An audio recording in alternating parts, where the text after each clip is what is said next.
Hello, welcome to Steve McDonald's Art and Crafts, and today what I'm going to do is see if I can cast resin in a balloon. Now, I've not seen this done before, so I did a really deep search on YouTube, and I came up with a lady that has done this before, and her name is Louise Singleton, and believe me, you've got to check out her channel. She makes some most amazing and beautiful pieces.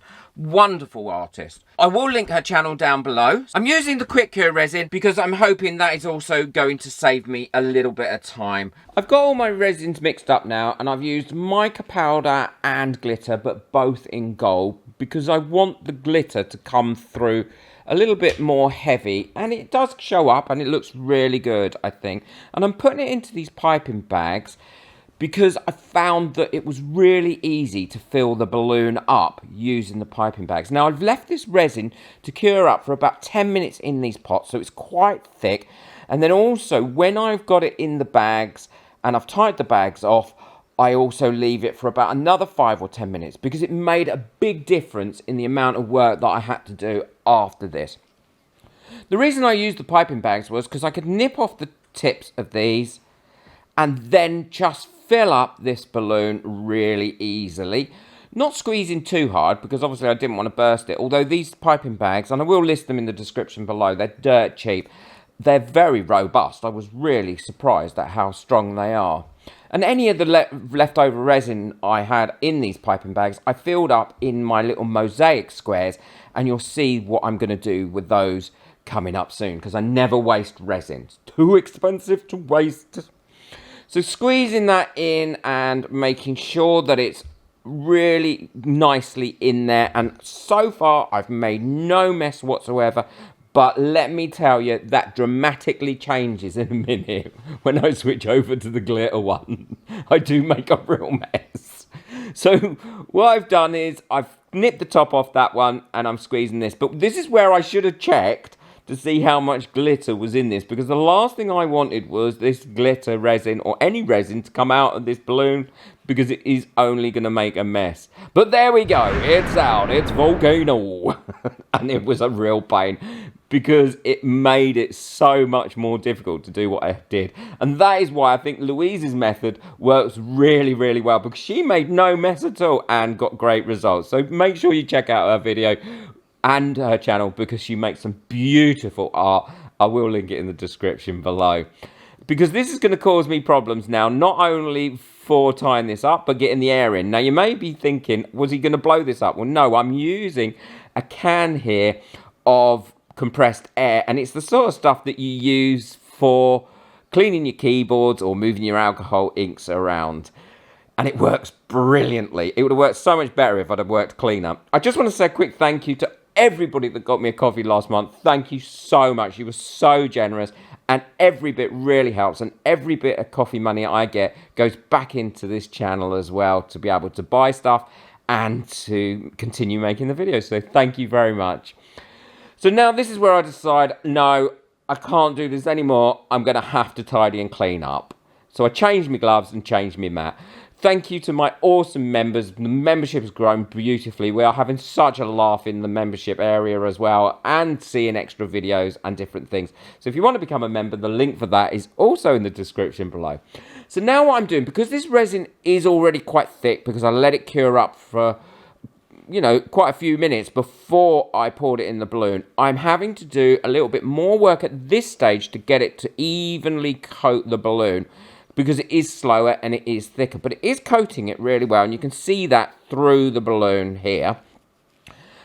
The other thing that it worked really well was it didn't have to have so much work done to it, of keep coming back to it and checking it all the time to ensure that it hadn't all just pulled into the bottom of the balloon and made just one large lump, because that's not what I wanted. So I keep moving this around, and then when I'm happy that I've got a really nice even coat over it and I can't see any more light or balloon through it, then that is where I then prop it up onto this masking tape tube and let it sit there for about 10 minutes. And then every 10 minutes I came back and I flipped it over like this to allow any of that resin to run down and to evenly coat this balloon. And I only did this for about an hour, and you'll hear why in a minute. And then I let it cure. Well, the balloon sounds cured. So let's take it out of this and see how it's gone. All I'm going to do is cut the tip off there.